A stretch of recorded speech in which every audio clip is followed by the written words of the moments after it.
Hello friends, how are you? कैसे हैं आप? विद्या स्टडी नेटवर्क में आपका स्वागत है। मैं ओपी गुप्ता। जैसा कि पिछले वीडियो में हम लोगों ने देखा कि पेज नंबर 112 का अभी सॉल्यूशन चल रहा है। पेज नंबर यानी एनसीईआरटी पेज नंबर 112।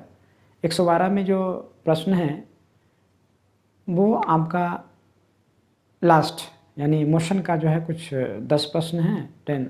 उसमें हमने क्वेश्चन नंबर 5 तक हमने स्टडी कर रखी है। क्वेश्चन नंबर 5 तक हमारी जो सॉल्यूशन है वो पूरा हो चुका है। क्वेश्चन नंबर 6 की सॉल्यूशन की ओर हम आगे बढ़ रहे हैं। तो साथियों, जैसा कि आपको पता है, आज हम क्वेश्चन नंबर 6 के सॉल्यूशन की ओर आगे बढ़ते हैं। साथियों, हम हर बार एक बात आपको कहते हैं, वो ये कि आप कभी भी जब भी आपकी इच्छा हो तब पढ़ें, लेकिन पूरी दिलो दिमाग से पढ़ें। ऐसा नहीं कि किसी के दबाव में आके बैठे हैं, ध्यान किधर दिमाग किधर, सिर्फ आगे बुक रहे, तो ऐसे काम नहीं चलता है। जब भी इच्छा हो, 1 घंटा की इच्छा ही है कि हम 1 घंटा पढ़ें, जब इच्छा करे तब पढ़िए और पूरे दिल दिमाग से पढ़िए, तभी ये न्यूमेरिकल्स आपको समझ में आएंगे। साथियों, पढ़ाई किसी दबाव की चीज़ नहीं है। जैसा कि आप जिस स्टैंडर्ड में हैं, आपको तो कुछ बातें समझ में आ ही गई होगी कि पढ़ना क्यों ज़रूरी है। तो कुछ बच्चे होते हैं, उनको लगता है कि नहीं, ये तो एकदम फालतू का चीज़ है, पता नहीं क्यों गार्जियन पढ़ो पढ़ो पढ़ो पढ़ो क्यों करते रहते हैं, समझ में नहीं आता। लेकिन जैसे जैसे आपका उम्र, जैसे जैसे आपका एज आगे बढ़ रहा है, ये दुनियादारी आपको समझ में आ रही है। और अभी आप जिस स्टेज पे हैं, उस स्टेज पे आपको तो कम से कम पढ़ाई का 5% का मतलब तो 10% मतलब तो ज़रूर समझ में आ गया होगा कि पढ़ना क्यों ज़रूरी है। अब साथियों, ये रिस्पॉन्सिबिलिटी आपकी है, आप पढ़ें, आपका जीवन बेहतर होगा, आपकी फैमिली, आपके माँ बाप का भी जीवन बेहतर होगा। चलिए आगे बढ़ते हैं क्वेश्चन नंबर 6 के सॉल्यूशन की ओर। साथियों, जैसा कि आपको पता है, किसी भी क्वेश्चन को सॉल्व करने से पहले हमने कहा था कि यू रिमेंबर 3 स्टेप्स, 3 स्टेप्स आपको याद रहने चाहिए। ऐसा नहीं कि चल दिए, तो ऐसा नहीं। 3 स्टेप्स को आप अपने दिमाग में याद रखिए। First, we have to understand the question. तो चलते हैं, पहला स्टेप पूरा करते हैं, क्वेश्चन को समझने का प्रयास करते हैं। साथियों, जैसा कि क्वेश्चन कह रहा है, क्वेश्चन कहता है figure 8.11 show the distance time graph of the object A, B and C. Study the graph and answer the following questions. ऊपर जो लाइन है, कह रहा है कि एक फिगर दिया हुआ है 8.11। ये आपके एनसीईआरटी बुक का फिगर है, वही फिगर है जो फिगर एनसीईआरटी में दिया गया है। तो ये फिगर है 8.11। ये जो फिगर है, ये ग्राफ है किसका? डिस्टेंस टाइम ग्राफ का। जब डिस्टेंस टाइम ग्राफ का है, तो जैसा कि हम हर बार डिस्टेंस टाइम ग्राफ को बनाते आए हैं, तो इससे तो आप परिचित हो ही गए होंगे कि डिस्टेंस टाइम ग्राफ है क्या। तो साथियों, जैसा कि हम एक्स एक्सिस पर टाइम को लेते हैं, वाई एक्सिस पर डिस्टेंस को लेते हैं, और इस ग्राफ को बनाने से पहले हमें एक स्टैंडर्ड लेना पड़ता है, एक मानक लेना पड़ता है। और वो मानक होता है, आप देखेंगे जब ग्राफ पेपर में क्या होता है, स्क्वायर शेप का बना हुआ रहता है। हर एक स्क्वायर को आपको एक मानक लेना पड़ेगा। तो यहाँ पर जो स्टैंडर्ड है वो ये है कि जब हम 5 स्क्वायर जब लेते हैं, 5 स्क्वायर, तो वो आपका 0.4 आवर को इंडिकेट करता है। That means 5 square it means 0.4 hour. जब हम इसको एक स्क्वायर में आते हैं, 1 square is equal to 0.4/8 hour, that is 0.08 hour. 0.08 hour को इंडिकेट करता है। और सेकेंड जो डिस्टेंस का है वो है 7 square is equal to 4 kilometre. ये जो 4 किलोमीटर है ना, तो ये 7 स्क्वायर ली गई है। ये जो स्टैंडर्ड है वो 7 स्क्वायर का, यहाँ तक 1 2 3 4 5 6 7, यानी 4 किलोमीटर को 7 स्क्वायर के बराबर लिया गया है। तो जब 7 square is equal to 4 kilometre, then 1 square is equal to 4/7 kilometre. ये स्टैंडर्ड है आपका। हर एक स्क्वायर को जो हमने माना है वो समय में 0.08 आवर का है और डिस्टेंस में 4/7 किलोमीटर का है। क्लियर। अब साथियों इस ग्राफ को हमने समझ रखा है, ग्राफ हमने समझ ली है। ऑब्जेक्ट है ए बी सी और ये तीनों का तीनों ट्रेवल कर रहे हैं, तीनों का तीनों ये ट्रेवल कर रहे हैं। जब तीनों ट्रेवल कर रहे हैं तो इन तीनों का ग्राफ जो है, डिस्टेंस टाइम ग्राफ जो है वो इस तरह का दिया गया है। एक ऑब्जेक्ट जो है, जो ऑब्जेक्ट सी है, जो ऑब्जेक्ट बी है वो ओरिजिन से स्टार्ट हुए हैं। एक ऑब्जेक्ट जो है वो 4 स्क्वायर यानी 4 स्क्वायर एवब, यानी ये ओरिजिन से स्टार्ट नहीं हुआ है, और ये जो है 4 स्क्वायर पर से 1 2 3 4 यानी ये पोजीशन इसका जो है ओरिजिन का वो यहाँ पर है। और जब हम चलते हैं, जब ए की ओर चलते हैं तो ए का जो है ये जो है लगभग 11 है ना, 11 स्क्वायर जब हम ऊपर जाते हैं 11 स्क्वायर ऊपर से ये स्टार्ट किया है। तो साथियों जो ऑब्जेक्ट जहाँ से स्टार्ट हुई है, हम ग्राफ वहीं से अब इसका ड्रॉ किए हैं, वहीं से लिया गया है, वहीं से ग्राफ दिया गया है। साथियों अब जो पहला क्वेश्चन वो ये कहता है विच of the three is travelling fastest, कहता है विच ऑफ द ट्रेवलिंग फास्टेस्ट। अब बात आती है, जैसा कि हमने आपको थ्योरी पेपर में भी ग्राफ जब हम पढ़ा रहे थे, ग्राफिकल रिप्रेजेंटेशन, उस समय भी हमने बताया था कि अगर कोई ऑब्जेक्ट तेजी से चल रहा है या कोई ऑब्जेक्ट जो है स्लोली चल रहा है, इसका कंपैरिजन कैसे करेंगे हम? इसका कंपैरिजन होता है ग्राफ से। अरे ओके, ग्राफ ये बता देता है कि कौन सा ऑब्जेक्ट की स्पीड, कौन सा ऑब्जेक्ट का जो स्पीड है वो ज़्यादा है। क्योंकि वो जो ग्राफ है ना, ग्राफ का जो स्टीपनेस होता है, स्टीपनेस मतलब ढाल, ग्राफ की जो ढाल होता है, जिसका जितना ज़्यादा ढाल होगा वो ऑब्जेक्ट उतनी ही ज़्यादा स्पीड से ट्रैवल करेगी। तो साथियों here we compare the three graph, है ना, where we compare the three graph drawn for object A B and C. तो यहाँ पर हम ढाल को कंपेयर करेंगे, स्लोप को कंपेयर करेंगे। The slope of A B C, A B C, slope of A B and C. जब हम कंपैरिजन करते हैं तो यहाँ पर देखिए क्या होता है। यहाँ पर यह है कि हमने बताया था कि जिसका ढाल जितना स्टीपर होगा, जैसे ये अंदाज़ा भी आप लगा सकते हैं कि जो ये जो ढाल है आपका, है ना, जैसे ये है तो इसका देखिए टाइम कम है, तो जितना टाइम कम है इसका और इसकी जो दूरी है वो 12 किलोमीटर के बराबर है। अब हम जब इसको देखते हैं तो इसकी ढाल जो है एक तो कम है ही, क्योंकि कम इसकी ढाल चाहे जो भी रहे, ये देख रहे हैं कि ये जो है समय ज़्यादा लिया है लेकिन डिस्टेंस लगभग उतना ही कवर किया है। फिर अगर हम इसकी बात करते हैं सी ए की, तो ए का भी जो स्टिफनेस है, जो ढलान है वो कम है, और इसका भी देखते हैं कि समय ज़्यादा लिया है और दूरी लगभग सेम है। तो आप ये कंपेयर कर सकते हैं कि जिसका ढलान, जिसका स्लोप जितना ज़्यादा होगा वो वस्तु उतना ही स्पीड से ट्रैवल करेगी, उतना ही फास्टेस्ट ट्रैवल करेगी। तो here we compare the graph of A, B and C, traveling object A, B and C. We find that the steepness of graph of object B is more than or greater than the object A and C. So we have tell the speed of object B is more than the speed of object A and C. So we can say the object B travel fastest. तो यहाँ पर हम कह सकते हैं कि object B जो है वो सबसे तेज गति से ट्रेवल कर रहा है। तो साथियों चलते हैं हम सॉल्यूशन ढूंढ लेते हैं। अब यहाँ पर सॉल्यूशन क्या है, किसका, 6A का, ए का है। तो यहाँ पर देखिए किसी भी ऑब्जेक्ट का जो स्पीड होता है वो क्या बताएगा, किसी भी ऑब्जेक्ट का जो ग्राफ होता है वो क्या बताता है, वो बताता है स्लोप जो होता है, स्लोप बताता है एक्सेलरेशन को। क्या बताता है, एक्सेलरेशन को। जब कोई ऑब्जेक्ट जब ट्रैवल कर रहा है तो उसकी एक स्पीड होगी, वो कितना डिस्टेंस ट्रैवल कर रहा है वो होगी। तो जब हम ग्राफ की जब बात करते हैं, इन ग्राफ कहते हैं इन ग्राफ स्लोप, इन ग्राफ स्लोप टेलस, स्लोप जो होता है यहीं पर लिख देते हैं, slope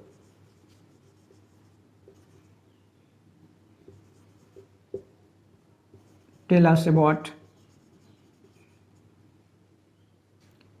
speed of, tell us about acceleration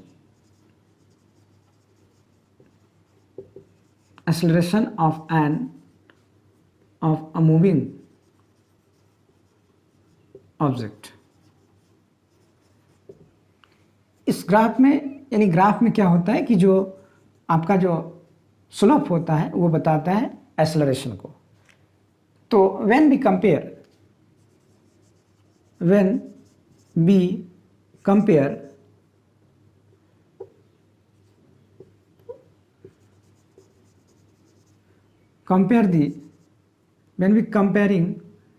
we compare the graph of moving object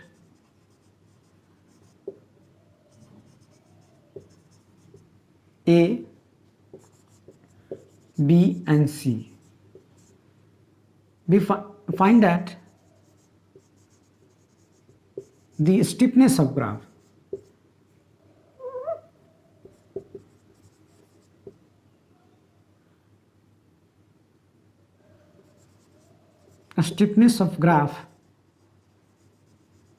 is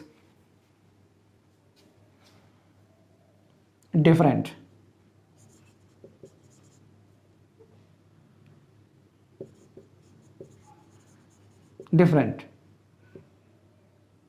The graph of object B is more steeper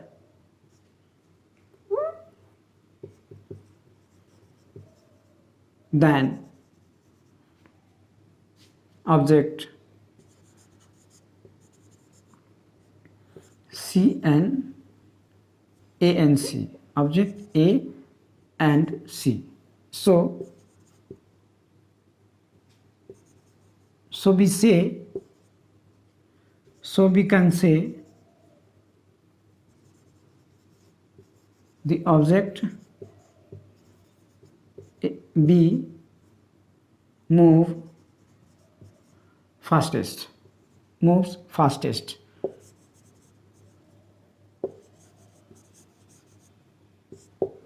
clear? Steeper का मतलब क्या होगा? ढलान। स्टीपर का मतलब खड़ा। तो यहाँ पर हम देख रहे हैं कि जो ऑब्जेक्ट बी का जो ढलान है, जो स्टीपनेस है वो ज़्यादा है। ढलान क्या है? ज़्यादा है।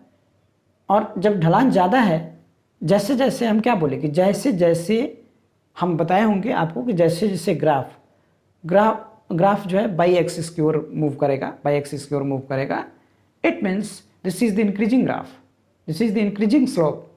Increasing slope tell us about the fastness, the acceleration ना, बढ़ते हुए है ना, increasing acceleration of the moving object. Clear? Here we can say, जैसा कि यहाँ पर मेन क्या है कि यहाँ पर स्टीपनेस को कंपेयर करना है। स्टीपनेस का मतलब ढलान को कंपेयर करना है। जिसका ढलान जितना ज़्यादा रहेगा वो उतना ही फास्टेस्ट डिस्टेंस को कवर करेगा।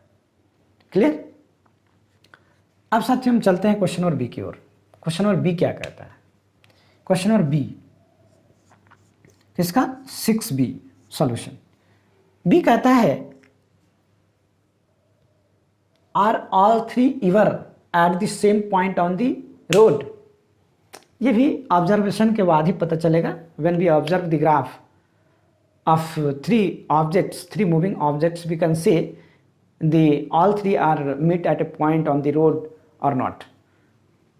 जब हम इस ग्राफ को ऑब्जर्व करेंगे, जब हम देखेंगे, जब हम इसकी स्टडी करेंगे तो हमें पता चल जाएगा कि क्या ये तीनों व्हीकल्स, तीनों मूविंग ऑब्जेक्ट किसी एक पॉइंट पे सड़क पे मिले हैं। Then we have observe here object A, B and C, object A, B and C never meet at a point on the road, never meet at a point on the road. So we can say no, all three moving objects never meet at a point on the road. Clear? देख रहे हैं object A जो है, object A सी से मिला है but उसी point पे बी से मिला है, नहीं मिला है. अगर हम सी की बात करें तो सी ए से मिला है बट बी से कहीं और मिला है, और ए की बात करते हैं तो ए भी बी से कहीं और मिला है, सी से कहीं और मिला है, बी जो है अलग अलग. कहने का मतलब कि no one of moving object meet at a point. तो यहां पर क्या हुआ, कोई भी ऑब्जेक्ट जो मूविंग ऑब्जेक्ट है एक साथ कभी कहीं पर नहीं मिले हैं. तो जब when we observe the graph देखेंगे, when B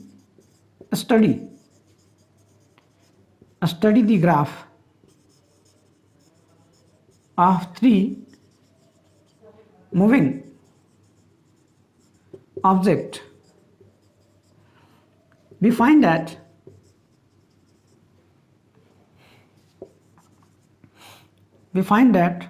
all three moving object never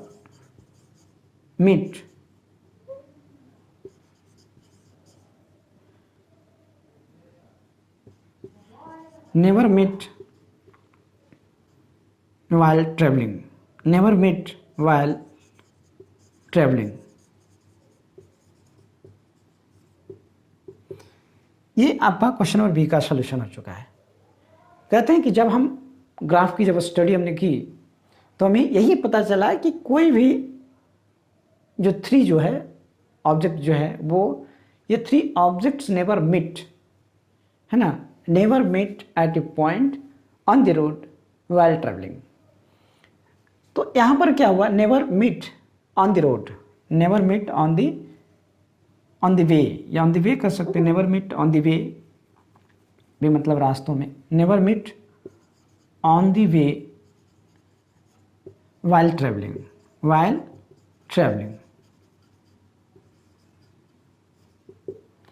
तो यहां पर हमने क्या कहा, जब हमने इस ग्राफ का अध्ययन किया, when we study the graph we have find that all three objects never meet at a point on the way while traveling. मतलब जब तीनों मूविंग ऑब्जेक्ट की स्टडी हमने की ग्राफ का, तो हमें यही पता चला कि सड़क पर वो कहीं तीनों जो है एक दूसरे का एक समय में एक जगह पर नहीं मिले. क्लियर?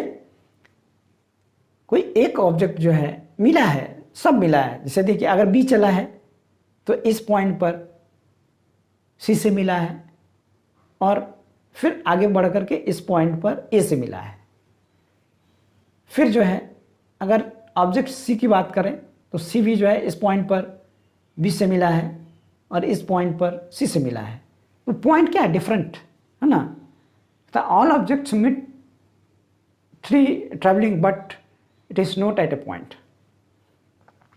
ऑल ऑब्जेक्ट्स जो है एक दूसरे के टुगेदर मतलब एक दूसरे के साथ मिले हैं बट वो एक पॉइंट पर नहीं मिले हैं. क्लियर? अब चलते हैं हम क्वेश्चन नंबर सी की ओर. क्वेश्चन नंबर सी का सॉल्यूशन क्या कहता है. Question number C 6, question number 6 का जो है क्वेश्चन नंबर सी का सॉल्यूशन की ओर हम आगे बढ़ते हैं. साथियों सॉल्यूशन को देखिए. कहता how far has C travel when B passes the A. कहता है कि हाउ फार सी ट्रेवल, सी कितना ट्रेवल करेगा, the distance travel by C when B passes A. C के द्वारा कितना डिस्टेंस ट्रेवल किया गया जब बी जो है ए को पास कर रहा था. It means eight the same time when we passes A, at that time what distance C we traveled. कहता है कि जिस समय B A को क्रॉस कर रहा था उसी समय C कितनी दूरी तय कर चुका था, ये हमको फाइंड आउट करना है ना. The distance travel by C when B passes A. जब बी ए को पास कर रहा था तो सी के द्वारा चली गई दूरी क्या है? Understanding it? आपने इसको समझ रखा। क्वेश्चन नंबर सी को हमने समझ लिया है कि जब बी ए को पास कर रहा था तभी सी कितनी दूरी तय किया। At that time we have find the situation, the position of object C in a graph when B passes A। कहता है कि जब B A को पास कर रहा था तो उसी समय हम C का पोजीशन फाइंड आउट करते हैं। जब C हम यहां देख रहे हैं, जब बी जब ए को पास कर रहा है, this is the situation. B जब ए को पास कर रहा है, this is the situation. At the same time C travel at that point, C travel on the way at that point. जिस समय बी ए को पास कर रहा था, हियर बी पासेस ए, जिस समय बी ए को पास कर रहा था वो समय ये था आपका, वो समय था 1.2 आवर का। कितने का था? 1.2 आवर का। तो at that time the position of C in the graph, उसी समय सी का पोजीशन क्या था वो फाइंड करेंगे। और जब हमें पोजीशन पता चल जाएगा तो हमें डिस्टेंस भी पता चल जाएगी। तो ये जो एक्स का जो कोऑर्डिनेट है, यानी टाइम जो है हमें पता है 1.2 आवर। टाइम कितना पता है? 1.2 आवर। जब बी ए को पास कर रहा था उस समय दोनों 1.2 आवर ट्रेवल कर चुके थे। तीनों कर चुके थे कि तीनों जो है एक ही समय में तीनों स्टार्ट किए हैं ट्रेवल करना। तो 1.2 आवर में ए कहाँ था, बी कहाँ था, सी कहाँ था, है ना, ये स्टडी करनी। तो 1.2 आवर में बी सी से आप एक दूसरे को क्रॉस कर रहा था। बी सी को क्या कर, बी जो है ए को क्रॉस कर रहा था, but C is not here. C is at the distance of 8 kilometer on the way, whereas the B and A at the distance of more than 8 kilometer। तो हम ये फाइंड करते हैं कि जो 8 किलोमीटर है, तो ये पूरा जो चला है C जो चला है ना, ये जो C जो चला है तो ये जीरो से नहीं चला है, ये तो आगे ऊपर बढ़ के चला है। द पोजिशन ऑफ, तो यहाँ पर लिखेंगे दी सी के बारे में लिखते हैं कि the position of the initial position, क्या लिखते हैं? The initial position, the initial position of object, initial position of object C is at away from, यानी origin से 1 2 3 4 यानी 4 square above, 4 square above from origin, यानी जो इनिशियल पोजीशन है object C का वो 4 स्क्वायर एबव है, 4 square above from the origin. Then we have C object C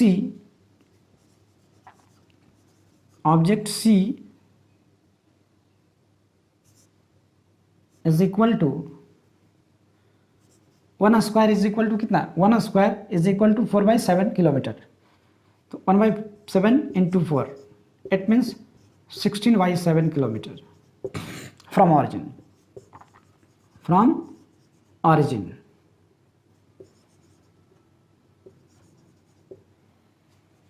ये तो पता चल गई कि ऑरिजिन से जो है ये 16.7 किलोमीटर अवे, कब? Initial position. तो यहाँ पर लिख सकते हैं initial position of object C, initial position of object C. तो यहाँ से जब ये पता चल गई है तो अब फाइनल निकालते हैं। Final position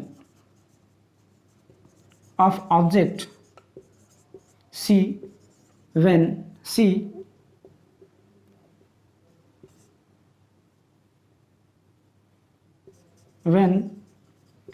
B passes when B passes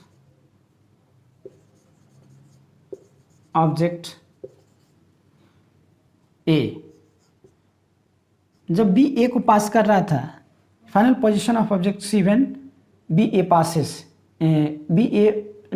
passes object A at, यहाँ से चलते हैं कितने स्क्वायर ऊपर। जब हम ये फाइंड आउट कर रहे हैं तो हम देख रहे हैं कि इसका जो पासिंग जो पोजीशन है वो टाइम जो है 1.2 आवर का है। तो 1.2 आवर पर ऑब्जेक्ट सी कितने स्क्वायर है, वो स्क्वायर है 1 2 3 4 5 6 7 8 9 10 11 12 13 14, टाइम्स ऑफ 14 स्क्वायर है वो object A at 14 square from origin, 14 square above from origin, above from origin, that is, it means क्या, इसका मतलब ये है कि object C is at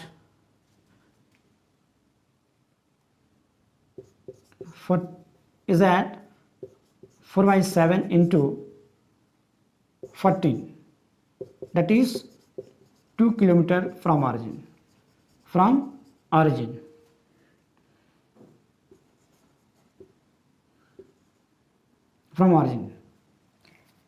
a distance traveled by the object C कब, when B passes A,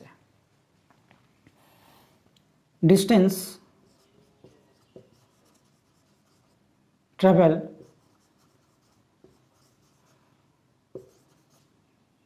by object C when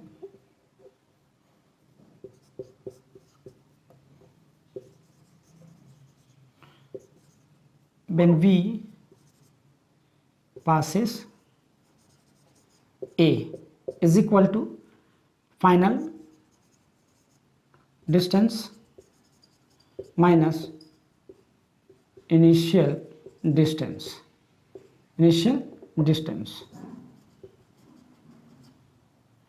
that is, final distance क्या है, final distance है 2 किलोमीटर माइनस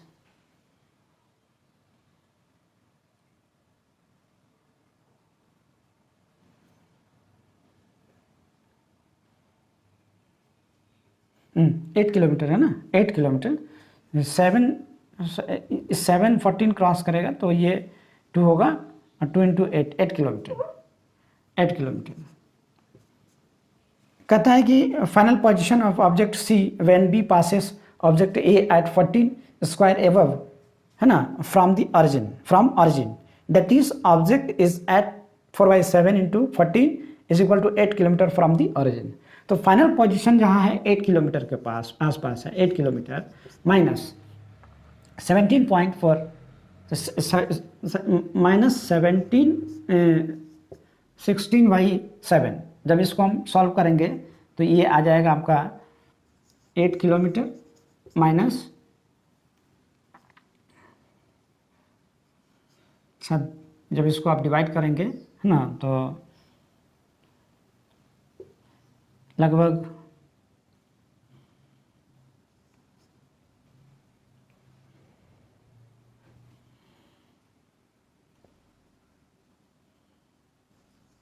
इतना किलोमीटर। तो जब इसको माइनस करेंगे तो ये आ जाएगा आपका, करके देखिए, ये आ जाएगा कितना, यानी 68.5,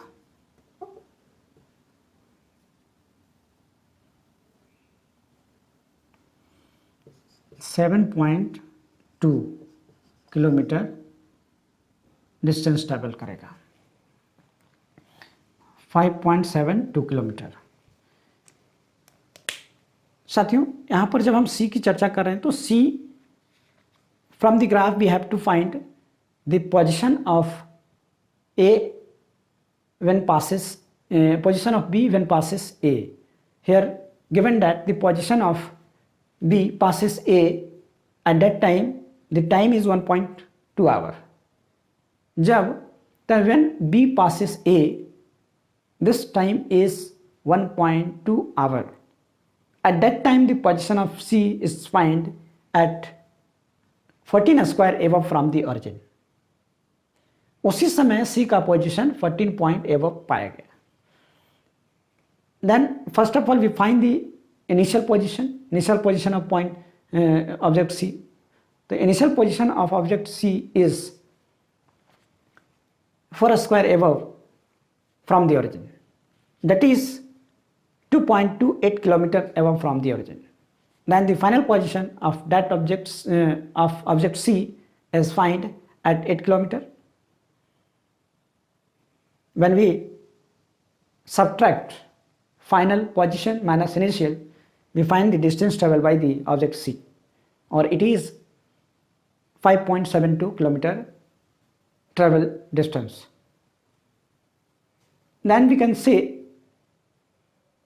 the object C travel 5.72 kilometer when B passes A. Clear? जब B A को पास कर रहा था उस समय C 5.72 किलोमीटर का डिस्टेंस ट्रेवल कर चुका था. साथियों, आप क्वेश्चन नंबर डी के सॉल्यूशन की ओर आगे बढ़ते हैं. क्वेश्चन नंबर डी क्या कहता है? कहता है कि how far B travel by the time it passes C. कह रहा है कि जब बी सी को पास कर रहा था उस समय वो कितना डिस्टेंस ट्रेवल किया था. तो बी जब सी को पास कर रहा है, बी कब किसको पास कर रहा है? सी को. तो बी सी को जब पास कर रहा है तो वो डिस्टेंस कहता है कि how far has B travel by the time it passes C. कहता है कि जब बी सी को जब पास कर रहा है तो वो कितना. तो यहाँ पर देखिए बी किसको पास कर रहा है? बी सी को पास कर रहा है. तो बी जो है सी को कहाँ पास कर रहा है? बी सी को पास कर रहा है at that position. At that position here we find that the final position, the position of B and C है ना. The position of B and C when B passes C. The position of B and C. तो first of all we find the position of B and C where B passes C. लिखेंगे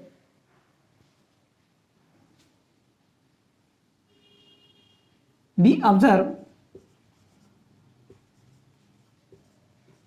the graph of object B and C. We find that observe graph B and C. We find that object B passes C at 10 square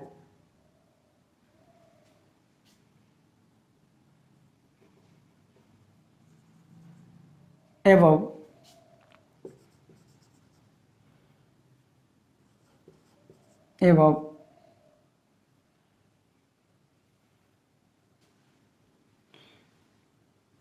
from origin. From origin कहना है कि जब B C को pass कर रहा था तो वो जो पोजीशन है वो ऑरिजिन से 10 स्क्वायर एबव है. कितना? 10 स्क्वायर एबव. 1 2 3 4 5 6 7 8 9 10 यानी 10 स्क्वायर एबव है. यहाँ पर लिख सकते हैं from origin at time less than at hour. Time मायने नहीं रखता. चलिए यहीं तक लिखिए, फिर और कंफ्यूज होंगे. कंफ्यूज होने से अच्छा है कि कुछ इन्फॉर्मेशन ऐसा फ्रॉम ऑरिजिन. ठीक है. अब 10 square above from the origin. Then we find the distance travel by the object B. B के द्वारा ऑब्जेक्ट ट्रेवल कब करता है? At the distance travel bye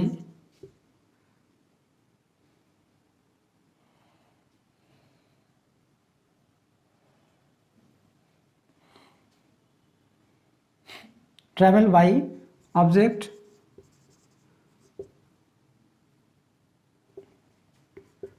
B when passes C, when passes C is equal to distance of a distance represented by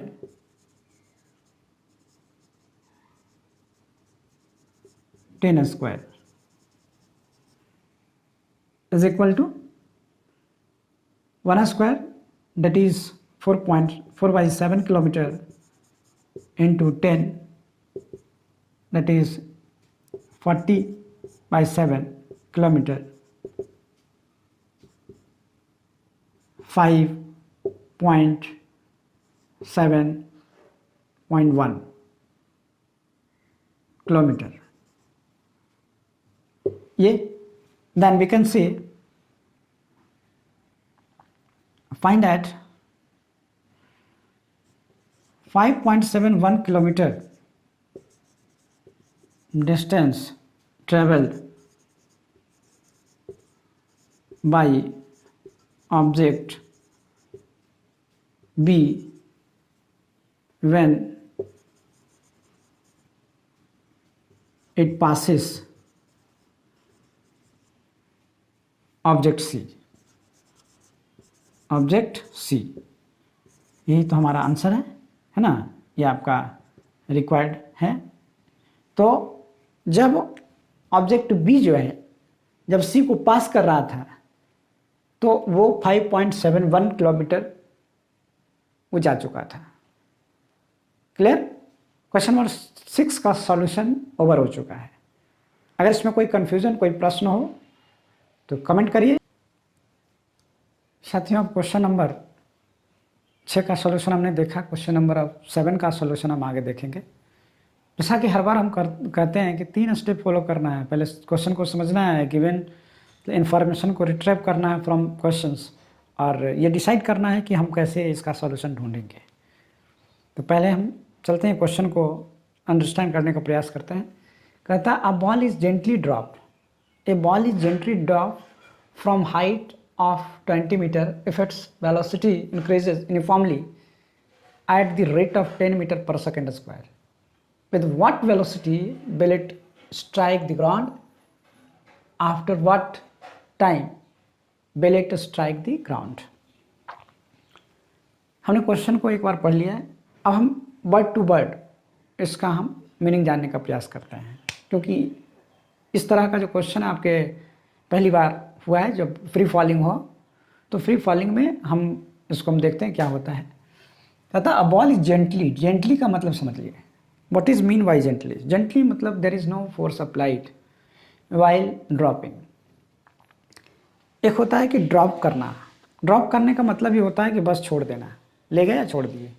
gently कहने का मतलब हुआ कि गलती से भी आप उसको नीचे की तरफ पुश मत करिए, गलती से भी, क्योंकि this is the force apply on this ball is countable, वो काउंट हो जाएगा और this increase the acceleration of this ball, है ना। तो पूरा का पूरा मेजरमेंट गलत हो जाएगा। इसलिए जेंटली ड्रॉप करने का मतलब there is no force apply while dropping, यानी ड्रॉपिंग करने के दरमियान आपको किसी प्रकार का कोई फोर्स नहीं लगाना है। Clear? From height 20 metre if it velocity increases, पता है इसकी वेलोसिटी इंक्रीज कर रही है with the rate of increases uniformly. अब इसकी वेलोसिटी यूनिफॉर्मली इंक्रीज कर रही है। जैसा कि हमने कहा है कि जब बात यूनिफॉर्मली का हो, uniformly at the rate of 10 metre per second, that is uniform acceleration. और हमने हर बार कहा है कि यूनिफॉर्म एक्सेलरेशन ही 9 क्लास में पढ़ना है। The three motion of equation applied in uniformly accelerated motion. ये 3 इक्वेशंस जो है, जैसे ही यूनिफॉर्मली एक्सेलरेशन अगर आता है तो first of all you remember the 3 equation of motion. ये 3 चीज़ें हैं, ये 3 इक्वेशन है, वो आपको दिमाग में आ जाना चाहिए कि यूनिफॉर्मली एक्सेलरेटेड है, दैट मीन्स वो 3 इक्वेशन में ही किसी को हेर फेर करने के बाद हमें उसका सॉल्यूशन प्राप्त होगा। तो साथियों, uniformly at the rate of 10 metre per second, it is the acceleration, कहता है with what velocity it will strike the ground, कहता है किस वेलोसिटी से, कहता है with what velocity will it strike the ground, ground को स्ट्राइक करने, यानी किस वेलोसिटी से ग्राउंड को स्ट्राइक करेगा। जब कोई ऑब्जेक्ट को जब हम गिराएंगे, ऊपर से ड्रॉप करेंगे, तो जाहिर सी बात है वो ग्राउंड पे आएगा, और ग्राउंड पर वो किस वेलोसिटी से टकराएगा, इसको आपको निकालना है। साथियों, एक चीज़ और हम समझ लेते हैं। ये हो सकता है कि अगर हम कितना ऊंचाई से गिराएं, है ना, ये हर किसी स्टूडेंट्स के दिमाग में कॉन्सेप्शन आ सकता है कि चाहे ऊंचाई जो भी हो, स्पीड तो उतना ही होगा। नहीं, इसको हम सिंपल एक उदाहरण से समझ लेते हैं। अगर कोई चीज़, सपोज डेट आप नीचे खड़े हैं छत से, अगर कोई 10 मीटर की, मतलब पहले तल्ले से अगर कोई आपके सर पे एक पबिल्स मतलब समझते हैं, एक पत्थर का टुकड़ा अगर गिराता है, तो क्या होगा, सर पे चोट लगेगी, सर में गुठलियाँ बन जाएगी, फूल जाएंगे। लेकिन वही पत्थर अगर तीसरे तल्ले से अगर गिराया जाए आपके सर पे, तो क्या होगा। सर ऐसा मजाक मत कीजिए, क्योंकि मेरा सर फूट जाएगा। क्यों? पत्थर तो सेम है, हाइट बढ़ने से क्या हुआ, हाँ, हाइट बढ़ने से उसकी स्पीड बढ़ी है, और जब स्पीड बढ़ेगी तो उसका मोमेंटम बढ़ जाएगा, और जब मोमेंटम बढ़ेगा तो जो फोर्स होगा वो ज़्यादा अप्लाई होगा। इसलिए तीसरे तल्ले से गिराया हुआ जो पबिल्स है, जो पत्थर है, वो आपके सर के ऊपर ज़्यादा फोर्स लगाया, इसलिए आपके सर फट गए। अब ये क्लियर हो चुका है कि हम जब जैसे जैसे हाइट बढ़ाएंगे, उस किसी भी चीज़ का जो स्पीड होगा वो बढ़ते जाएगा। क्लियर? अब आता है, तो ये तो बात हो गई कि नहीं, स्पीड तो कुछ होगी, कुछ वेलोसिटी तो होगी, है ना। अब दूसरा क्वेश्चन कहता है कि after what time will it strike the ground, और कितने समय बाद वो ग्राउंड को स्ट्राइक करेगा, ये भी प्रश्न है। तो हमारे पास दो क्वेश्चन हैं, टाइम और वेलोसिटी। क्वेश्चन को हमने समझ लिया है। अब है हमारा अगला जो स्टेप है, वो है इंफॉर्मेशन रिट्रीव करना, मतलब इंफॉर्मेशन को प्राप्त करना, इंफॉर्मेशन को बाहर निकालना। सॉल्यूशन क्वेश्चन नंबर 7, है ना। तो जैसा कहते हैं, given that free fall acceleration of, देखिए एक्सेलरेशन जो होता है ना, इसको ln ऐसे कर देते हैं, है ना, ACL पर n हो जाता है। Acceleration of dropping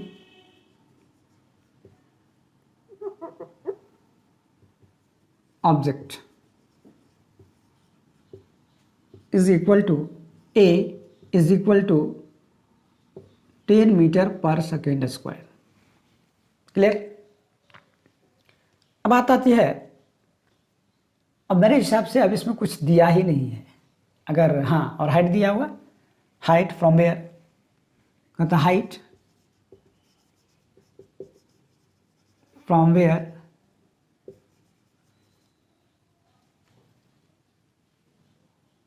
ball is dropped is equal to h is equal to 20 metre. आपके पास ये दो इंफॉर्मेशन दिया गया है। There are 2 information given in the questions. अब ये दो इंफॉर्मेशन से आपको पता करना है उसकी वेलोसिटी क्या होगी जब वो ग्राउंड को स्ट्राइक कर रहा है तब, और वो टाइम कितना लेगा। तो साथ में जब हम 3 फार्मूला की जब हम बात करते हैं, तो इस 3 फार्मूला में जो यूज़ हुआ है वो 4 अननोन थिंग्स यूज़ हुए हैं। जैसे अगर हम फार्मूला की बात करें v is equal to u plus a t की, तो इसमें 4 चीज़ें हैं, एक v है, u है, a है और t है, 4 है। तो जब तक हमको 3 प्राप्त नहीं होगा, है ना, out of 4 3 are known, then after we find the 4th। जब तक हम इसको 3 प्राप्त नहीं होगा, जब तक 3 हमें प्राप्त नहीं होगा, हम चौथे को नहीं निकाल सकते। देन फिर है equation number u square is equal to v square is equal to u plus 2as। यहाँ भी 1 2 3 और 4, In this equation, 4 unknown things are used. So we have at least 3 things known. कम से कम 3 चीज़ हम जानेंगे तभी हम चौथे को निकाल सकते हैं. Clear? And the last, s is equal to ut plus half at square. Here s, u, t and a.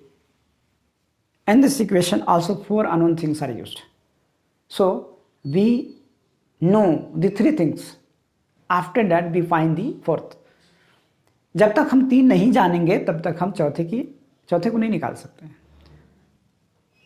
अब होता है कि हमारे पास 2 इन्फॉर्मेशन है, तीसरा इन्फॉर्मेशन हम कहाँ से लाएं. तो जैसा हमने कहा था कि जो क्वेश्चंस होते हैं उसमें बहुत सारी चीज़ें जो होती हैं छुपी हुई होती है ना. That means in between the line उसको आपको रीड करना, पढ़ना है, अंडरस्टैंड करना है, समझना है.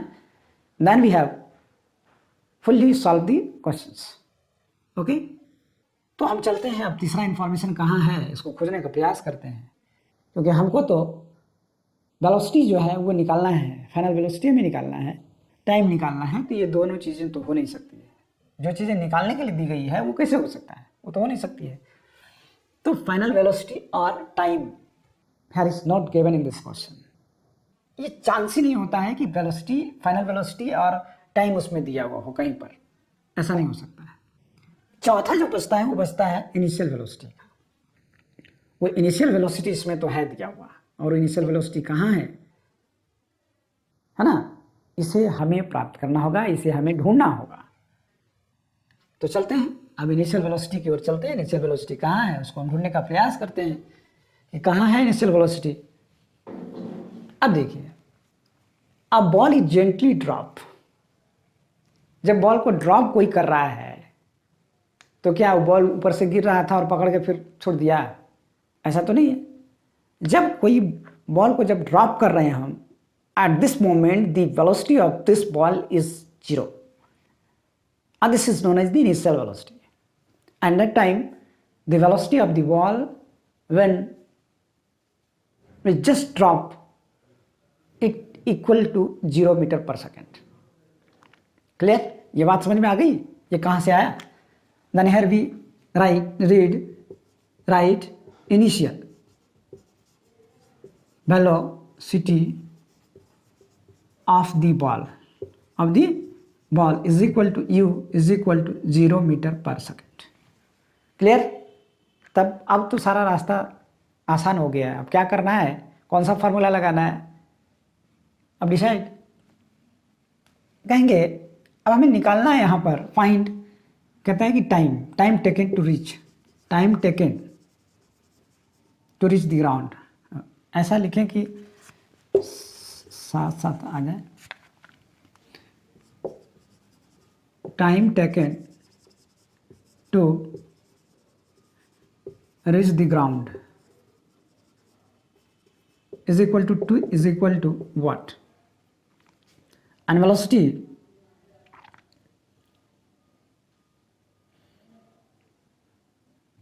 with velocity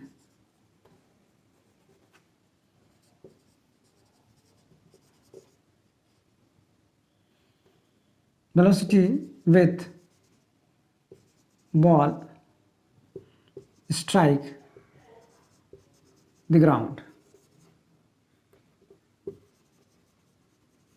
is equal to v is equal to what? ये दो चीज़ें हमें निकालनी है. When we find the time, जब हमें टाइम की आवश्यकता होगी, जब हम टाइम निकालना चाहेंगे तो वेलोसिटी क्या हो.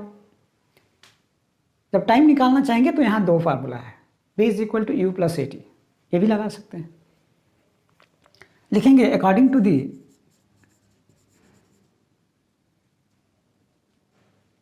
दी equation of motion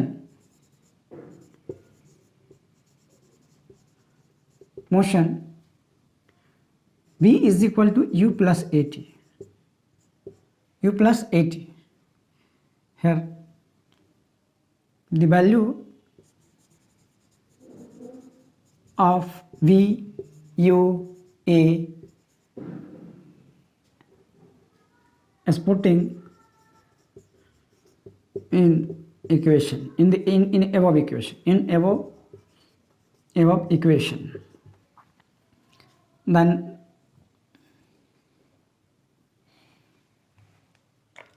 अब यहाँ पर देखिए एक चीज़ और है,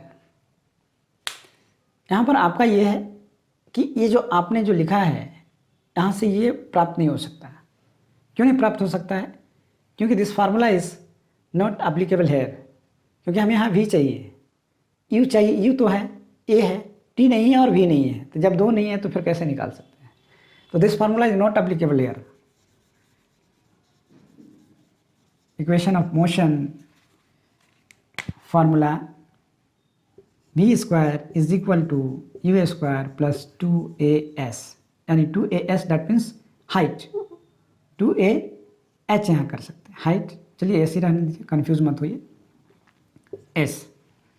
अब hair u, a and s, all three are given in this question, all three are given in this question, then we have put the value u, a and s, u, a and s, u, a, s in putting the above equation। अब जब put करते हैं तो v square is equal to u क्या है 0 metre per second plus 2 है, a कितना है 10 मीटर पर सेकेंड स्क्वायर, और s कितना है 20 मीटर, s कितना है 20 metre. By solving this question we find that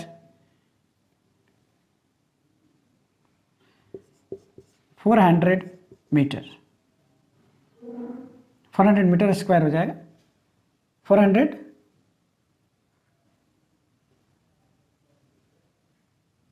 metre square by second square. और क्लियर? जब यहाँ से हम इसको जब इसका हम सोल्यूशन करते हैं, v is equal to √20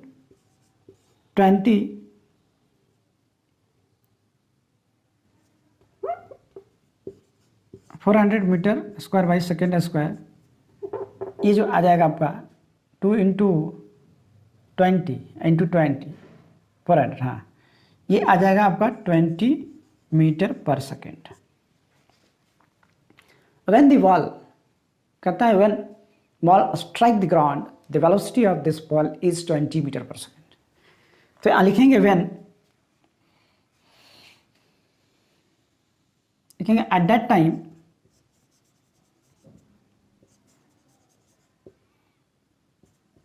at which ball strike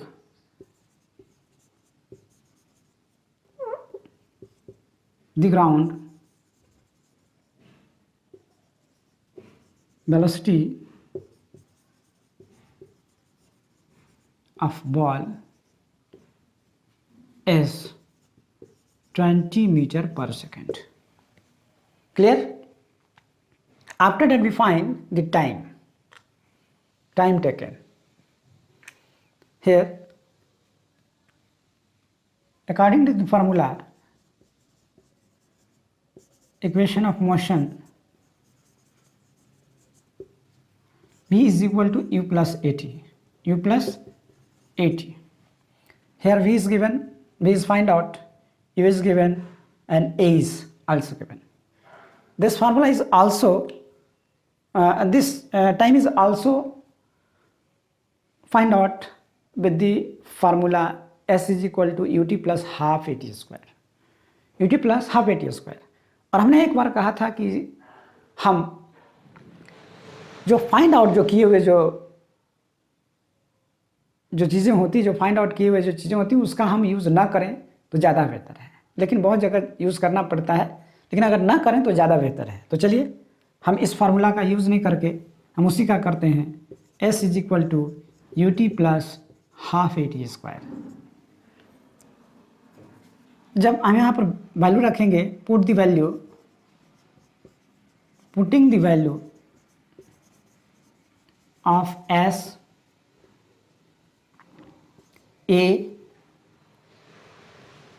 and u in above equation, जब एवं इक्वेशन जब वैल्यू रखेंगे तो एस इज इक्वल टू क्या होगा, h 20 meter is equal to u 0 metre per second into t plus half a 10 meter per second square into t square. Here we find 20 meter, when 0 multiplied by t it is 0 plus half a. Here half is also, here 2 is cancelled, the 10 to 5, then it is 5 meter per second square into t square. After that we calculate the value ना, तो half 80 square, अब 20 metre minus 5 metre per second square that is T square. ऐसा तो नहीं हो सकता। हाँ,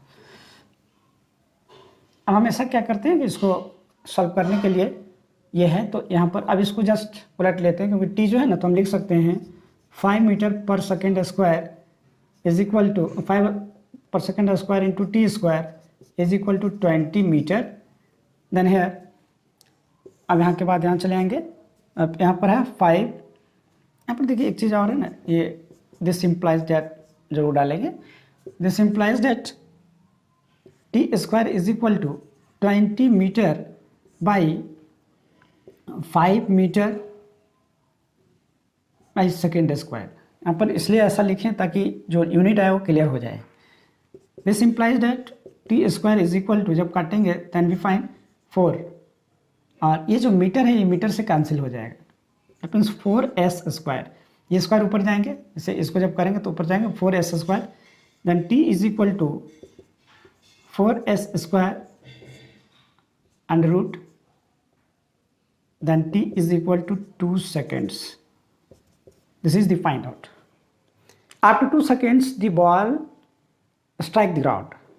After 2 seconds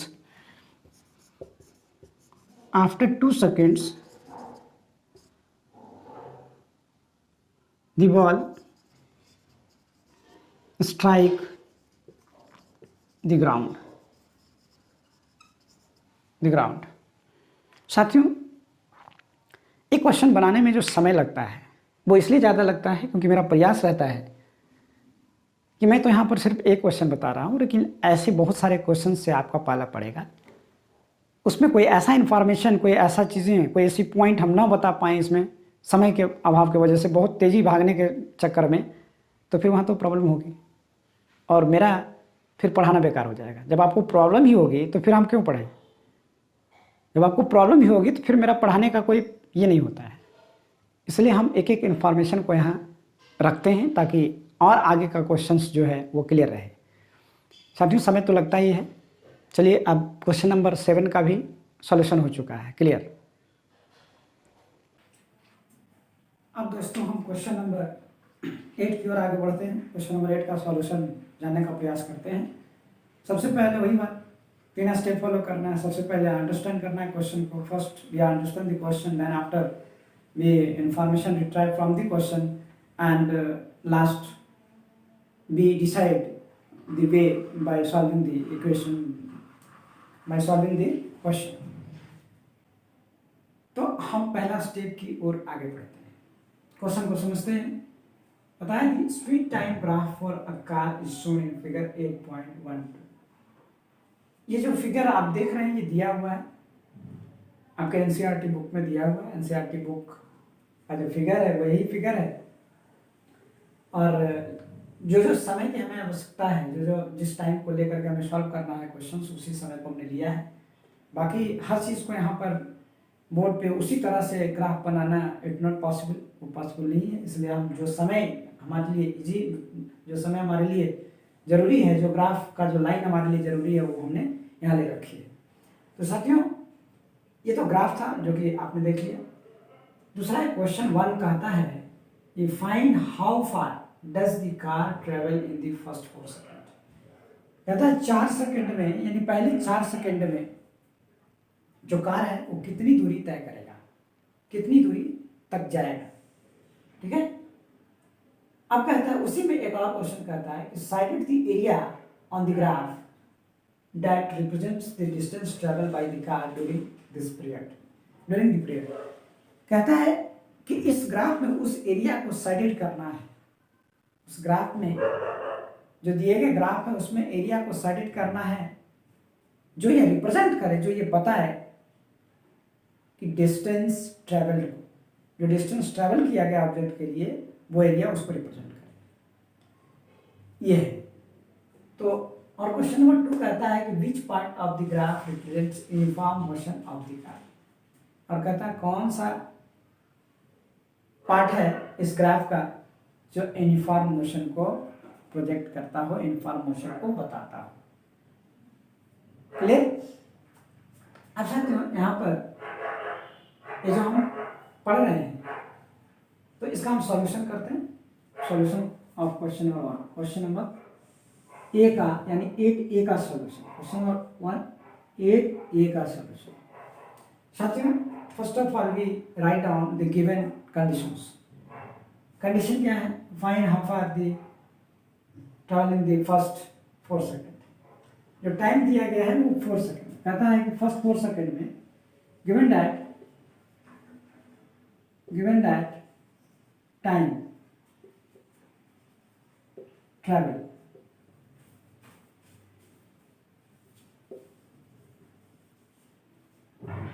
is equal to 4 second. सबसे पहले ये दिया हुआ है कि समय जो है 4 मिनट तक यानी 4 सेकंड तक ये ट्रेवल करता है। अब हम इस ग्राफ को देखते हैं, क्योंकि सिर्फ 4 सेकंड से तो हम उसकी डिस्टेंस को नहीं निकाल सकते कि 4 सेकंड में उसने कितनी दूरी तय की है। From the graph distance time graph, speed time graph, a speed time graph, we find that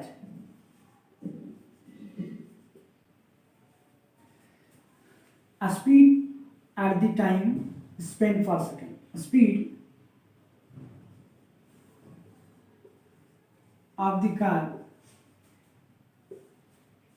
at the time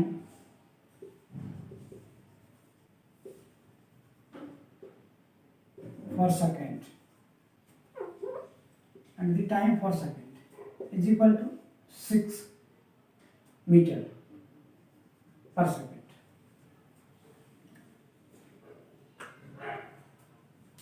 From this graph we also find the initial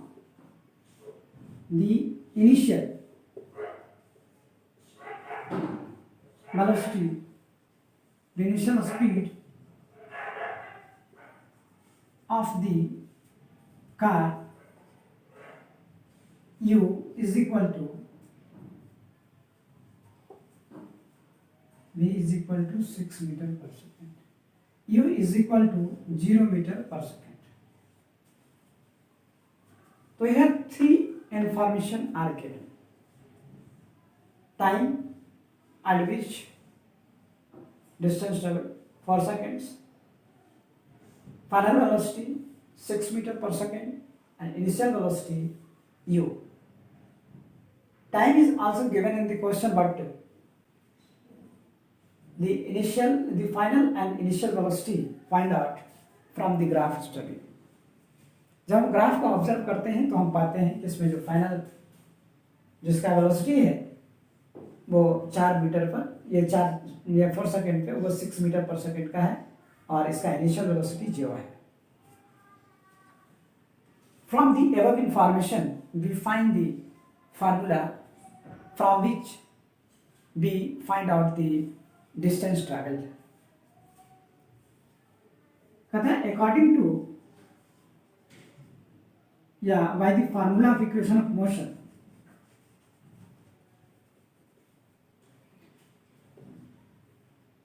by the formula by the equation of motion, v is equal to v square is equal to u square plus 2as, where this formula is not applicable here. Why? Because acceleration is not given. Here acceleration is not given. That's why this formula is discarded here. ये formula यहाँ पर use नहीं होगा. This formula is not used. Then what?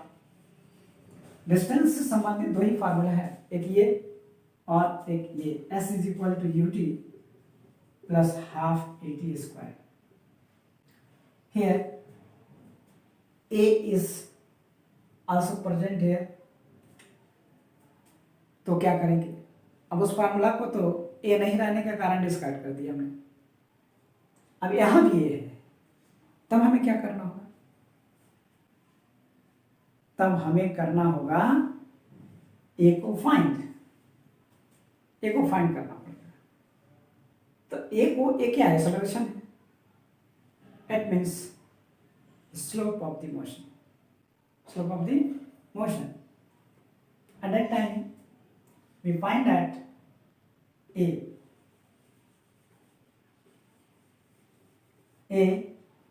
by the formula b is equal to u plus at. Putting the value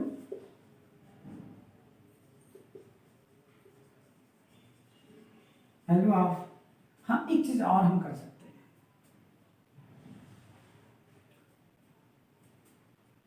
Putting the value of v u t in above equation,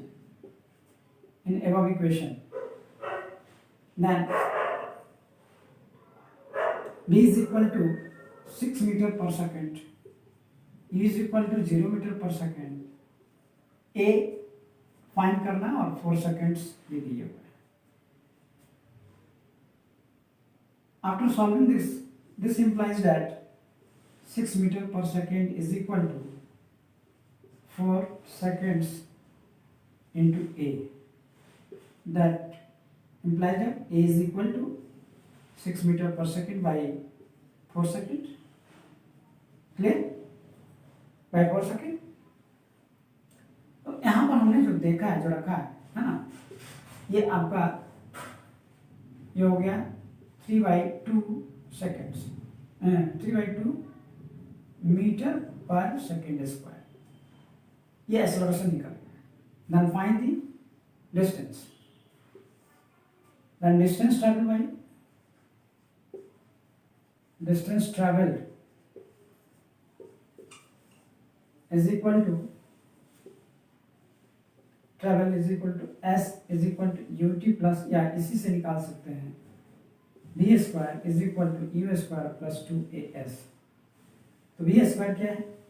6 metre per second का square plus is equal to 0 metre per second का square plus 2a कितना है?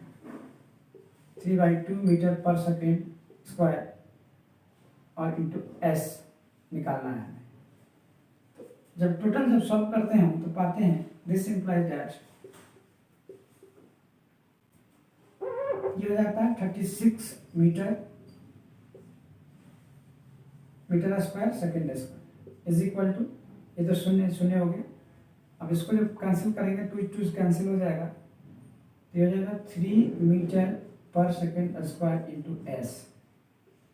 Then s is equal to हो जाएगा 36 metre square by second square divide 1 meter second.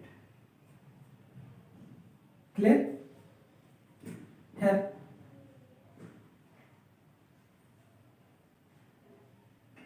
है meter cancel.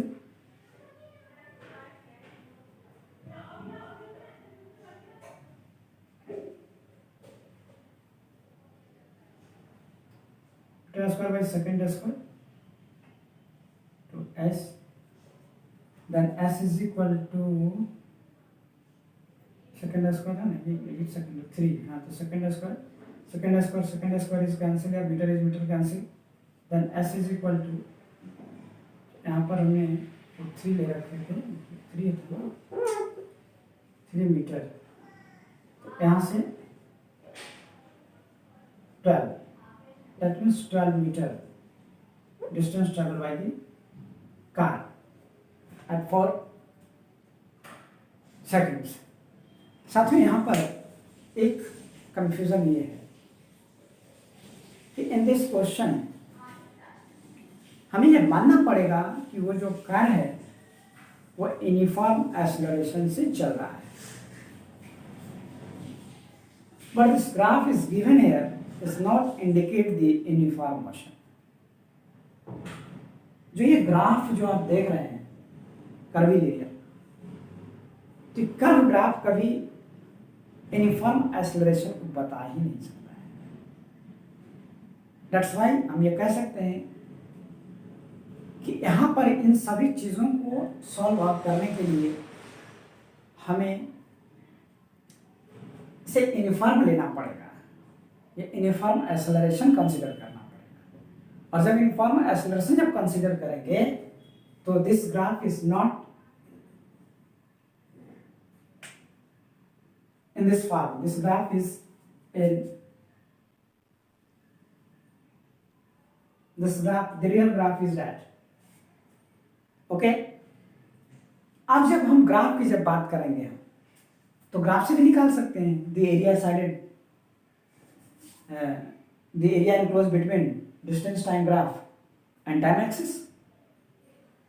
तो यहाँ पर हम बहुत ही आसानी से निकाल सकते हैं कि एरिया ऑफ दिस ट्रायंगल 4 × 6, ये 6 है, जैसा कि यहाँ से यहाँ तक हमने चला है 6 है, और ये क्या है 4 है। तो जब हम ऐसा करते हैं, जब ये तो स्टैंडर्ड लिया गया है, यहाँ पर आप कंफ्यूज नहीं होंगे, ये स्टैंडर्ड है आपका। तो जब हम ऐसा करते हैं, जब एरिया को लेकर के निकालते हैं, इस एरिया को लेकर के अगर हम निकालते हैं तो डिस्टेंस जो होगा और यहाँ पर लिख देते हैं, ये और लिख देते हैं area, S is equal to area of triangle. Area of triangle इसको मान ले O, इसको मान ले A, इसको मान लेते हैं B।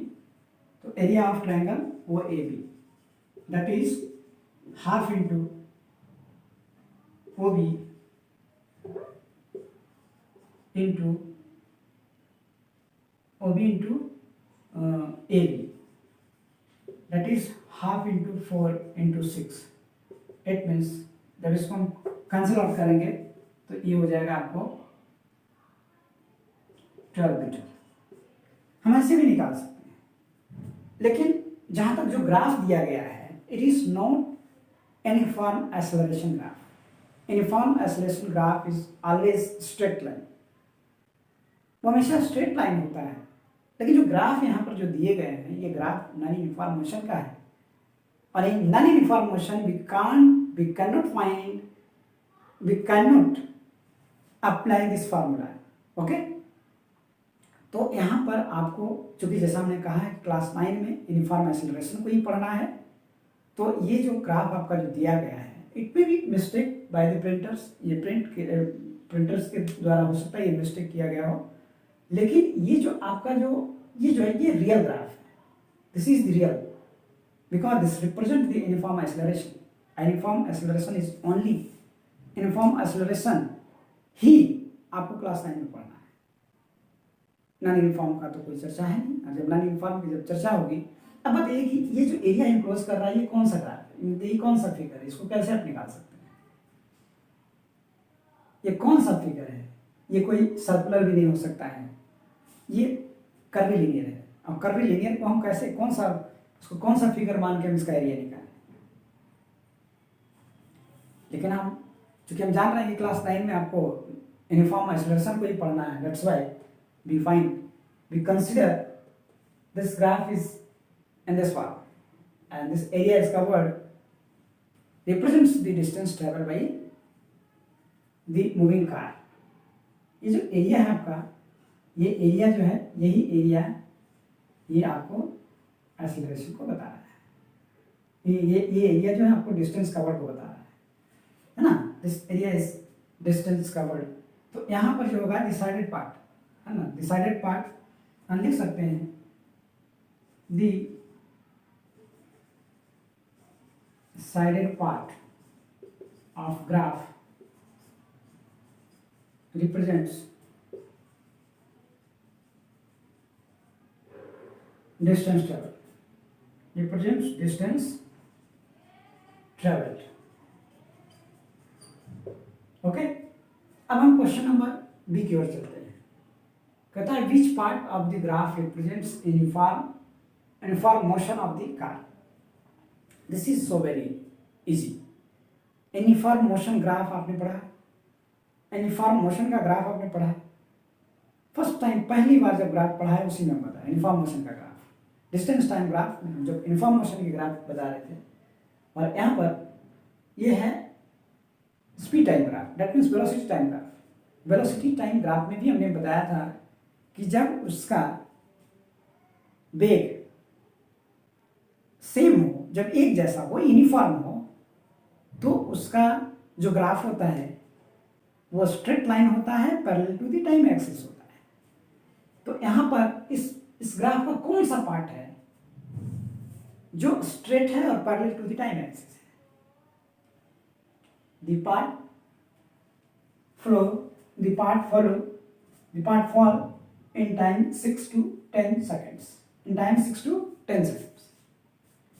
In time 6 to 10 seconds. Then we can find from the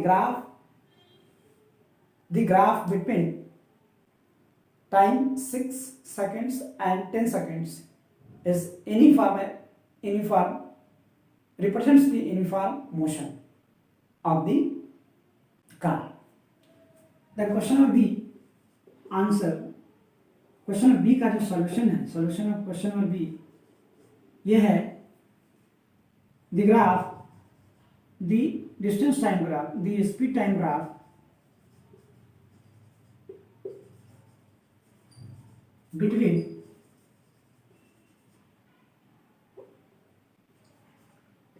time 6 seconds and 10 seconds is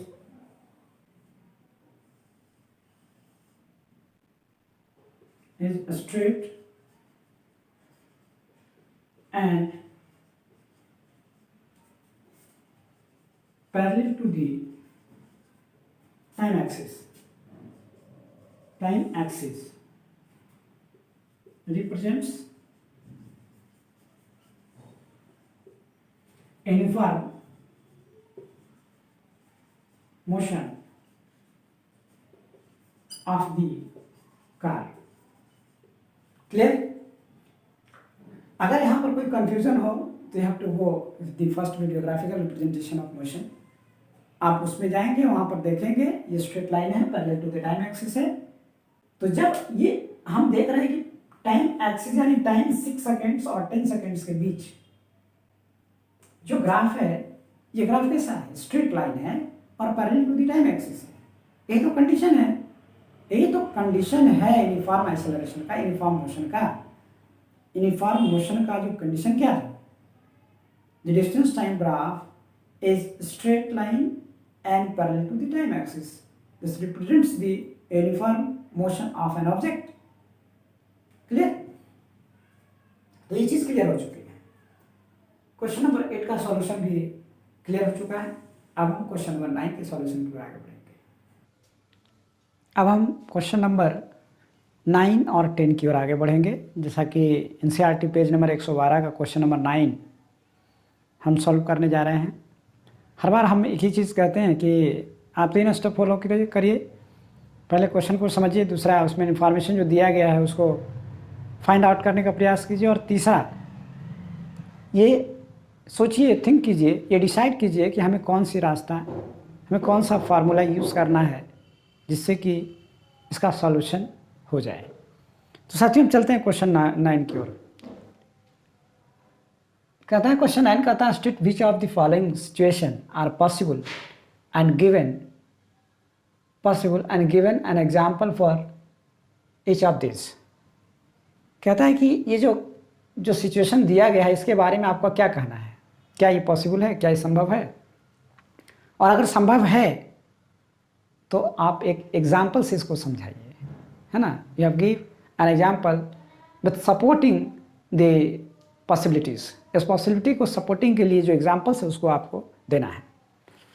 साथियों क्वेश्चन नंबर ए कहता है an object with constant acceleration but zero velocity.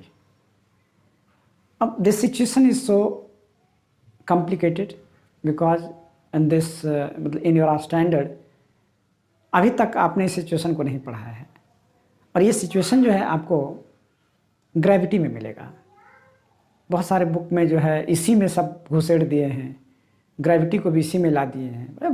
Both situation are same but not same facts, it is different. So this fact is study in class 9 but chapter gravity.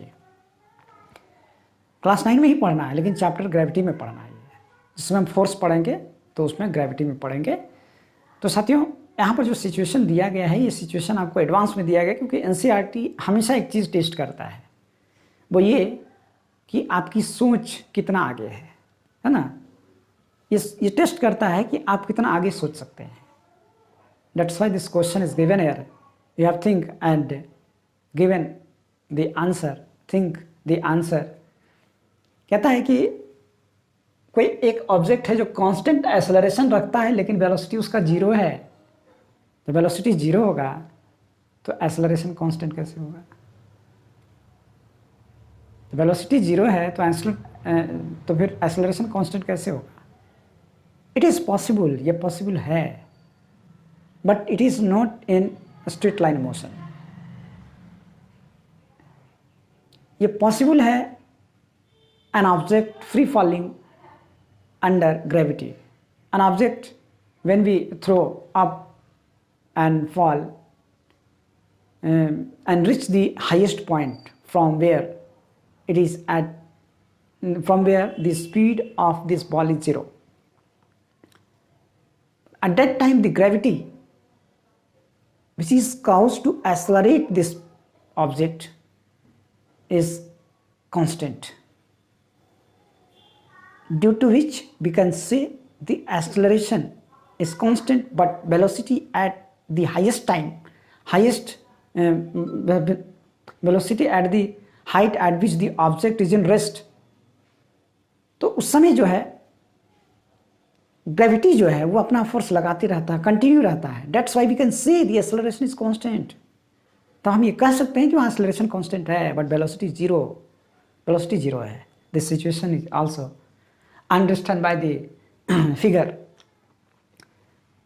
कहता है when we throw a ball, एक ball हमने throw किया एक ball को हम क्या कर रहे हैं? थ्रो कर रहे हैं। This ball is accelerating in a bar direction against gravity. At that time the gravity is 9.8 meter per second square. As well known, earth के द्वारा जो फोर्स लगाया जाता है उस फोर्स के द्वारा जो एक्सेलरेशन क्रिएट होता है वो 9.8 मीटर पर सेकेंड का है। क्लियर? जब हम एक बॉल को आगे फेंकते हैं, आगे नहीं ऊपर की तरफ जब फेंकते हैं अपवर्ड डायरेक्शन अगेंस्ट ग्रेविटी, जब ग्रेविटी के अगेंस्ट जब बॉल को थ्रो किया जाता है वी वेलोसिटी से, तो क्या वो उड़ जाता है? क्या कहीं चला जाता है? नहीं। After some time it fall on the ground again. कुछ समय बाद ये फिर ये पृथ्वी पर आ जाती है। कुछ समय बाद ये फिर ये अर्थ पे आकर के लग जाती है। तो एक ऐसा पॉइंट तो होगा जहां पर ये जो वेलोसिटी हमने जो दी है वो जीरो होगा। Let be height is h, मान लीजिए ये हाइट h है, at which the velocity is zero. Velocity क्या है? जीरो है। Velocity is zero, here v is equal to 0 metre per second. जब वेलोसिटी यहाँ पे जीरो रहता है इस बॉल का, तो होगा ही, क्योंकि वेलोसिटी जीरो हो मतलब होना ही है। अगर होगा नहीं तो फिर ये नीचे क्यों आएगा? फिर आगे ही क्यों नहीं बढ़ते रहेगा? तो इस बॉल की जो वेलोसिटी है यार 0 मीटर पर सेकेंड। तो क्या इस समय जिस समय वेलोसिटी उस बॉल की 0 मीटर पर सेकेंड हुआ, क्या अर्थ फोर्स लगाना बंद कर दिया? Earth continue apply force on this ball, so the acceleration is continued acceleration is continuously acceleration is constantly applied. ये जो acceleration है वो acceleration कभी जीरो नहीं होता है, क्योंकि this acceleration is due to gravity by the earth. जो अर्थ की जो ग्रेविटी है, अर्थ के द्वारा जो ग्रेविटी लगाया जाता है उसके कारण एक्सेलरेशन है। तो इस वेलोसिटी को जीरो होने के बावजूद ना, still the velocity is zero but acceleration is not zero, acceleration is constant. और this is here g is equal to, that means a is equal to g is equal to 9.8 meter per second square. Then in this situation we can see the velocity is zero but acceleration is constant. Clear? तो हम लिख सकते हैं question number 1 का जो solution है 9 है। Question number A का जो सॉल्यूशन है उसमें लिख सकते हैं when a ball move against gravity, that is in upward direction,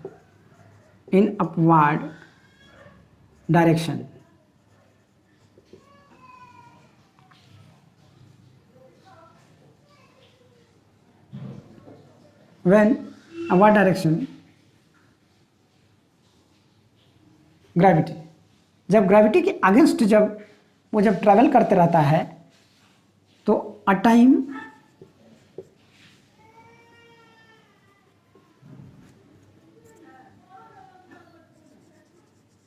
during passes time be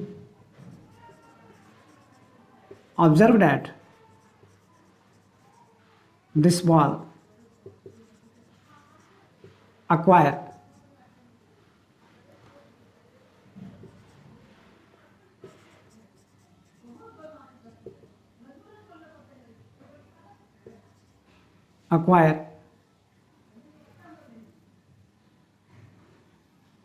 this ball reach the maximum height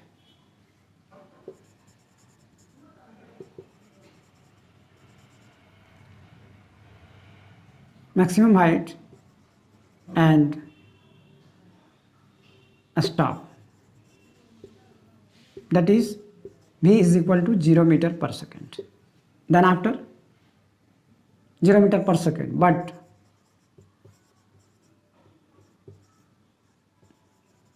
acceleration is 9.8 meter per second square due to gravity applied by earth. अब बताइए कि ये जो situation हम कह रहे हैं कि when a ball move against gravity, that is in upward direction, during passes time we observe that this ball reach maximum height and a stop, that is v is equal to 0, but a stop at a moment, stop at a moment, stop at a moment, stop at a moment, एक क्षण के लिए moment, stop at a moment एक क्षण के लिए रुकता है। At that time the v is equal to 0 metre per second but acceleration is 9.8 meter per second square due to gravity apply by the earth continuously, earth continuously.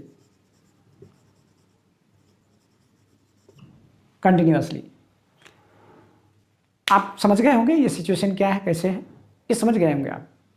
अब चलते हैं question number B की ओर। Question number B क्या कहता है? Question number B solution.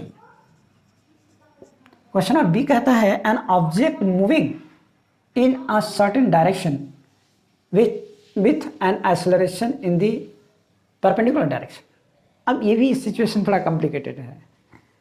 ये कहता है कि एक ऑब्जेक्ट है जो किसी डायरेक्शन में मूव कर रहा है, लेकिन उसका एक्सेलरेशन जो है उसके परपेंडिकुलर डायरेक्शन में है। इट मीन्स क्वेश्चन नंबर जो बी कहता है वो कहता है कि अगर कोई ऑब्जेक्ट अगर इस डायरेक्शन में मूव कर रहा है, moving in this direction, moving direction,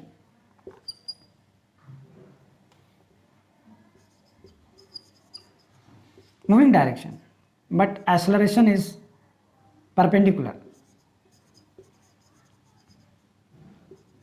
Acceleration is perpendicular.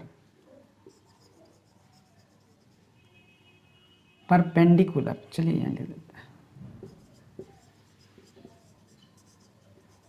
Perpendicular. क्या ऐसा संभव है कि डायरेक्शन परपेंडिकुलर हो? अब यहां पर एक और स्पेशल केस की स्टडी हम करेंगे, वो ये करेंगे, अब एक्सेलरेशन उत्पन्न क्यों होता है? Change in velocity. Change in velocity के कारण एक्सेलरेशन उत्पन्न होता है। The rate of change in velocity, the rate of change of velocity is known as acceleration. अब ये बात आती है कि एक्सेलरेशन चेंज अगर वेलोसिटी चेंज करेगा तो कैसे कैसे करेगा? तो there are 3 possible steps, there are 3 conditions in which velocity changes. Velocity have 3 parts: numeral, unit and direction. Numeral, unit and direction. Velocity have 3 parts. Here we can say, ये जो है आपका इस सॉल्यूशन से पहले इसका सॉल्यूशन हम दे देते हैं, देन आफ्टर भी डिटेल ना, देन आफ्टर भी clarify the change in velocity. तो पहले हम इसका सॉल्यूशन दे देते हैं, पहले इसका हम सॉल्यूशन दे देते हैं इस क्वेश्चन का। आप सॉल्यूशन को देख लीजिए। कहता है कि जब कोई ऑब्जेक्ट एक सर्कुलर मोशन, एक सर्कुलर पाथ पर, कहता है an object move on a circular path, an object move on a circular path. तो आप ये कंसिडर कीजिए कि when this object is here at that point,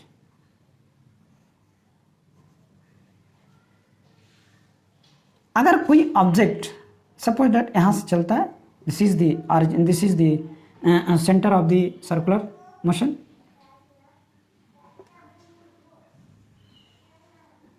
circular motion का ये सेंटर आपका है ये।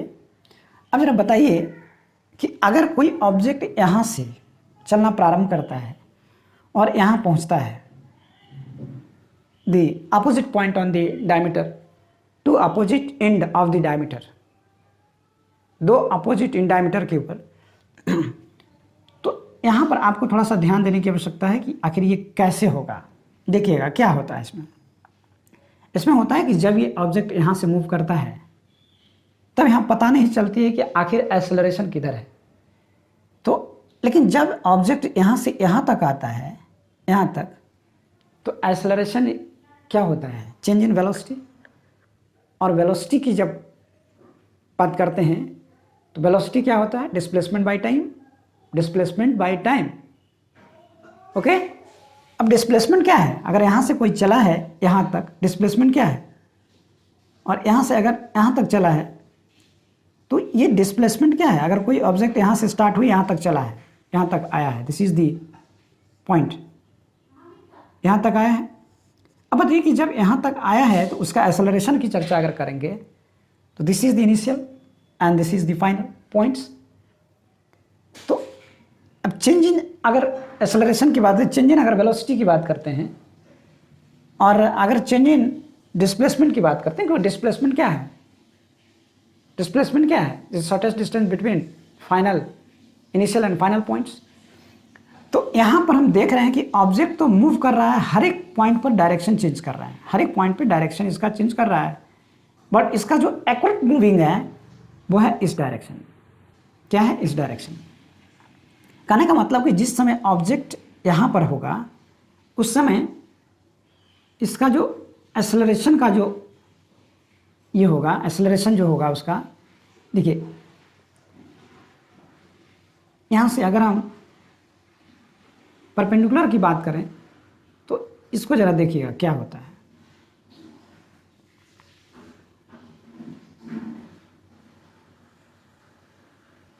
ये है। अब जरा देखिए, डायरेक्शन इधर है, लेकिन हम क्या कर रहे हैं, एक पॉइंट पे, मतलब अगर देखिए जरा इसमें समझने की चीज़ है कि हम यहाँ से यहाँ आए और हमारा डिस्प्लेसमेंट किधर है। अगर कोई ऑब्जेक्ट अगर यहाँ पे है, एक ऑब्जेक्ट अगर यहाँ पे है, तो ऑब्जेक्ट तो इस डायरेक्शन में चल रहा है, बट जो डिस्प्लेसमेंट है वो आपका जो है इसका परपेंडिकुलर होगा। कहने का मतलब डिस्प्लेसमेंट जो है अब आगे की ओर बढ़ते चलेगा ना। चलिए यहाँ से देखते हैं, अगर ये ऑब्जेक्ट अगर यहाँ मूव कर रहा है इस तरफ, तो इसका डिस्प्लेसमेंट ऊपर की ओर, क्योंकि ऊपर की ओर अगर नहीं होता तो यहाँ पर जाने पर हम ये जो पॉइंट जो रेफरेंस जो ले रहे हैं, ये जो आपका जो डिस्प्लेसमेंट का जो लाइन है वो इसी पर नहीं होगा। तो इसका मतलब हम कह सकते हैं, अगर कोई ऑब्जेक्ट सर्कुलर मोशन में अगर मूव करता है तो ऑब्जेक्ट का जो एक्सेलरेशन जो क्रिएट होगा वो उसके डायमीटर के डायरेक्शन में होगा, उसके जो डायमीटर उसके डायरेक्शन में होगा, बट मूवमेंट जो होगा उसके सर्कुलर पाथ पे होगा। तो हियर वी कैन से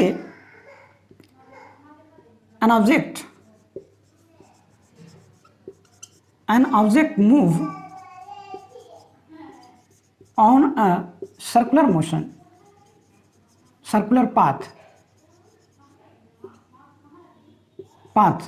the direction of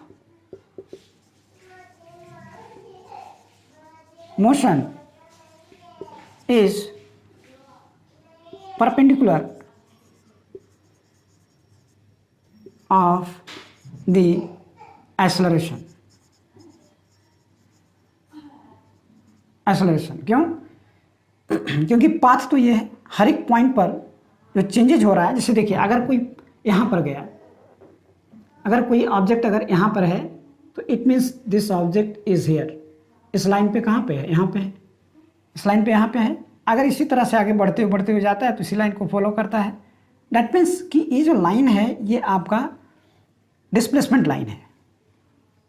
तो जब डिस्प्लेसमेंट लाइन है तो एक्सेलरेशन का डायरेक्शन भी डिस्प्लेसमेंट के डायरेक्शन में होगा। ये सोचने की चीज़ है।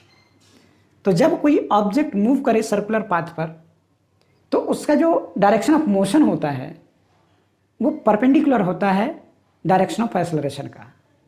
ये स्पेशल केस है, इसको आप आगे भी पढ़ेंगे, क्योंकि आपकी स्टडी में जो है सर्कुलर मोशन बहुत कम दिया गया है, बहुत कम, जिसमें कि एंगुलर मोमेंटम भी आता है, एंगुलर वेलोसिटी भी आती है। तो ये अभी आपको पता नहीं है, बट यहाँ जान लीजिए कि क्या है।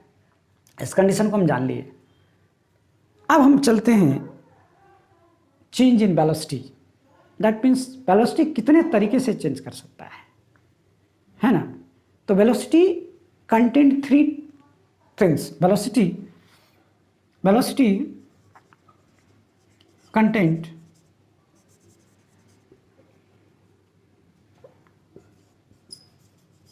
Three things. पहला न्यूमरल वैल्यू, दूसरा यूनिट, और तीसरा डायरेक्शन। ये तीन चीजें हैं। अगर वेलोसिटी के न्यूमरल वैल्यू में बदलाव आ जाए, चेंजेस, अगर ये चेंज करे तो एक्सेलरेशन चेंज हो जाएगा, एक्सेलरेशन हो जाएगा। यूनिट कभी नहीं बदल सकता है, नेवर चेंज।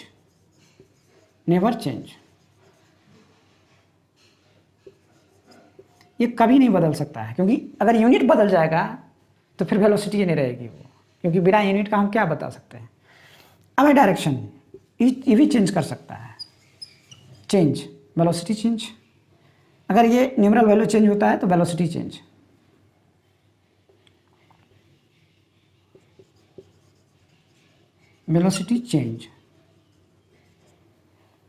अगर डायरेक्शन चेंज होता है तो velocity change.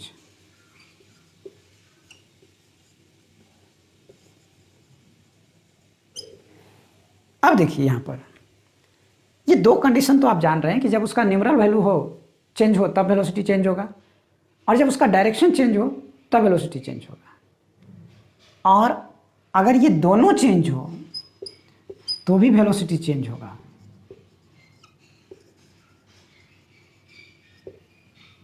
that is, then we can say the velocity change by three circumstances. First, change in numeral value, then velocity changes. Change in direction, then velocity changes. Change in numeral and direction both, it is also change in velocity. That is, this is the three conditions which by which the velocity changes. ये तीन condition है जिसके द्वारा velocity change हो सकती है. तो इस सर्कुलर मोशन जो है ना, इसमें डायरेक्शन चेंज हो रही है वेलोसिटी का, न्यूमरल वैल्यू नहीं चेंज हो रहा है. तो जब डायरेक्शन चेंज हो रहा है तो वेलोसिटी चेंज हो रहा है. जब वेलोसिटी चेंज हो रही है तो एक्सेलरेशन हो रहा है. Condition is satisfied, condition is verified. यहाँ पर जो सर्कुलर मोशन है, सर्कुलर मोशन में ऐसा होता है कि उसके वेलोसिटी का न्यूमरल वैल्यू सेम होते हैं बट डायरेक्शन चेंज करते हैं. That's why the velocity is also changes, and due to which changing the velocity, due to changing the velocity, acceleration is created. Acceleration is evolved. Acceleration is created. Acceleration उत्पन्न होता है. Clear? अब साथियों question number 10 की ओर हम आगे बढ़ेंगे, but space is not hair, तो हम थोड़ा पॉज ले लेते हैं, रुक जाते हैं. अब साथियों हम फिर हाजिर हैं, क्वेश्चन नंबर 10 के सॉल्यूशन की ओर आगे बढ़ेंगे. क्वेश्चन नंबर 10 का जो सॉल्यूशन है वो बहुत ईजी है.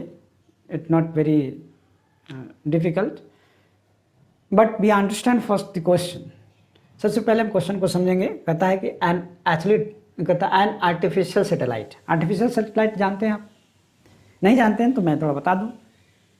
दुनिया का जो कुछ गिने चुने देश हैं, लगभग 10-12, जो अपना आर्टिफिशियल सैटेलाइट ऊपर पृथ्वी के जो अर्थ के जो ऑर्बिट है उसमें भेजे हुए हैं, जिससे कि जो हमारा जीपीएस है, बहुत सारी चीज़ें जो चलती रहती है, हम जो है उसमें बहुत सारे हेल्प होते हैं, है ना. ये साइंटिस्ट के द्वारा उसको भेजा जाता है, तो ये आर्टिफिशियल कहा जाता है. एक सैटेलाइट तो मून है, जो हमारे अर्थ के चारों तरफ जो नेचुरल सैटेलाइट है जो घूमते रहता है.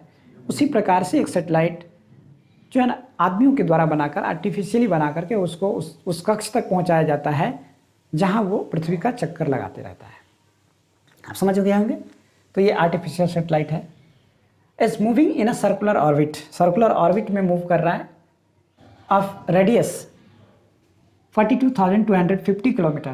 Calculate its speed if it take 24 hour to revolve around the earth. इसमें जो चीज़ें दिए गए हैं वो आपका रेडियस दिया हुआ है और जो टाइम दिया हुआ है, time taken to revolve around the earth. Solution of question number 10. Solution of question number 10. यहाँ हमने जो क्वेश्चन समझा उससे जो इंफॉर्मेशन है वो है given that radius of the circular path, radius of the circular path is equal to R is equal to 42,250 kilometre. That is 42,250 kilometre into 1,000 metre. ये हमने मीटर में चेंज कर लिया है. क्यों किया है ये आगे हम बताएंगे. Time taken to revolve around earth is equal to T is equal to 24 hour is equal to 24 into 60 into 60 seconds. Okay. अब हम जो है, अब कहता है, अब ये बताइए कि द डिस्टेंस कवर्ड, अब कह रहा है इसको स्पीड निकालना, the speed of the artificial satellite. तो स्पीड निकालने के लिए हमें डिस्टेंस और टाइम की ज़रूरत होती है. तो डिस्टेंस तो यहाँ नहीं दिया हुआ है बट टाइम दिया हुआ है 24 आवर. तो हम डिस्टेंस कहाँ से निकालेंगे ये आपको हम लिए चलते हैं. सपोज दैट ये जो है ये अर्थ का सर्कुलर ऑर्बिट है, ये अर्थ है और ये सैटेलाइट है, ये रिवॉल्व कर रहा है. जब ये रिवॉल्व कर रहा है तो कह रहा है कि जो सर्कुलर पाथ है, इस सर्कुलर पाथ इसकी जो आर है वो है 42,250 kilometre. Then here Now we can say, now the distance traveled by artificial satellite is equal to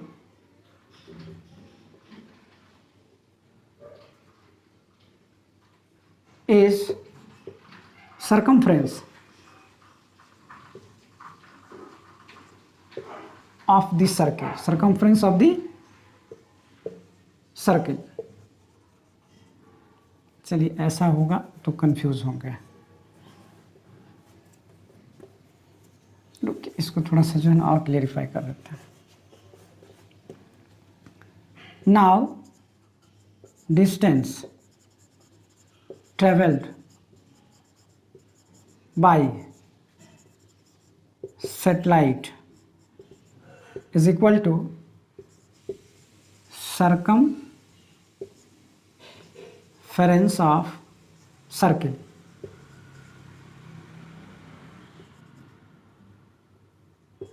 circumference of circular path। अब circular path that is 2 pi r, that is 2 into 22/7 into r 42,250 kilometer, that is 50 into 1000 metre. Are you okay? ये distance cover हो गया। Then speed is equal to distance travelled, total distance travelled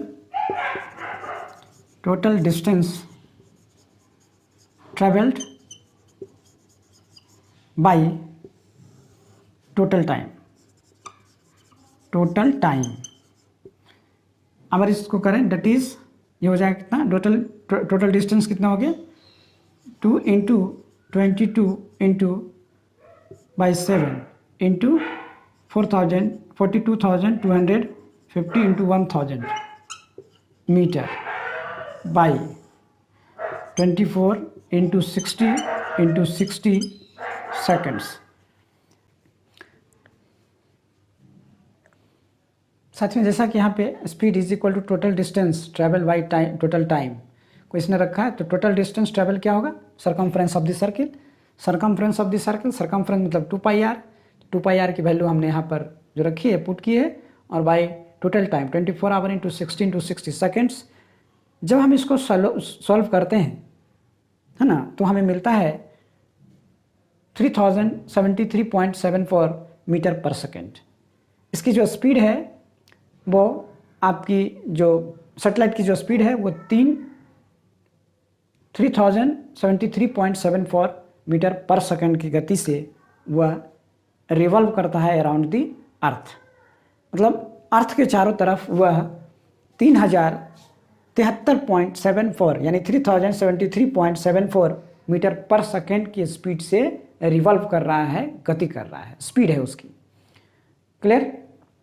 अब साथियों NCERT page number 112 का question समाप्त हो चुका और इसी के साथ आपका चैप्टर मोशन समाप्त हो चुका है।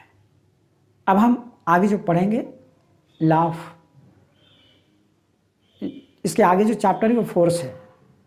क्या है? फोर्स है।